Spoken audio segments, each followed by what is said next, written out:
नमस्कार।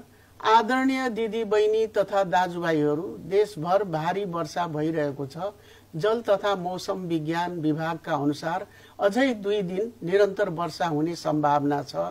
हामी बाढी, पहिरो, डुबान र कटानको उच्च जोखिममा छौं र जोखिमको परिस्थिति बढ्ने क्रममा छ। हाल नदी नालाहरूको बहाव उच्च सतर्कताको तहमा छ र निरन्तर वर्षाका कारण खतराको तहमा जान सक्ने सम्भावना अधिक छ।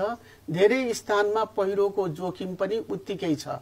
यो चुनौतीपूर्ण समयमा म सबै नागरिकहरूलाई आश्वस्त पार्न चाहन्छु कि सरकारी निकायहरू उद्धार र राहतका लागि प्रतिकूल प्राकृतिक परिस्थितिका बावजुद उच्च मनोबलका साथ पूर्ण तयारीको अवस्थामा छन्। यस बखत नेपाल प्रहरी, सशस्त्र प्रहरी, नेपाली सेना, प्रशासन, स्वास्थ्यकर्मी, अन्य सेवादायी निकायहरू आपतकालीन सेवाहरू नागरिकहरूलाई यथासम्भव तत्काल सहयोग प्रदान र जोखिमपूर्ण क्षेत्रहरू सुरक्षित गर्न 24 घण्टा तयार अवस्थामा रहेका छन्।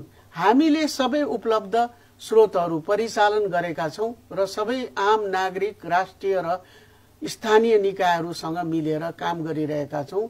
हामी महत्त्वपूर्ण राजमार्ग तथा अन्य अत्यावश्यक पूर्वाधारको सक्रिय रूपमा निगरानी गरिरहेका छौं र अवस्थाले अनुमति दिने बित्तिकै सडक मार्गहरू पुनः खोल्नलाई प्राथमिकता दिनेछौं।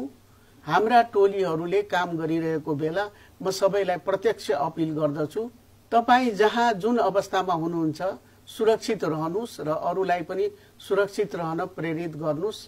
अत्यावश्यक नभएसम्म यात्रा नगर्नुहोस्। बाढीको पानीमा वा पहिरोमा गाडी नचलाउनुहोस् वा आवतजावत नगर्नुहोस्। तीव्र बहाव, डुबान र अस्थिर सडकहरूको खतरा उच्च छ। यदि तपाई डुबानमा पर्न सक्ने क्षेत्र वा पहिरो जोखिमयुक्त भूभागमा हुनुहुन्छ भने ज्यान र धनको सुरक्षा गर्न सावधानी अपनाउनुहोस्।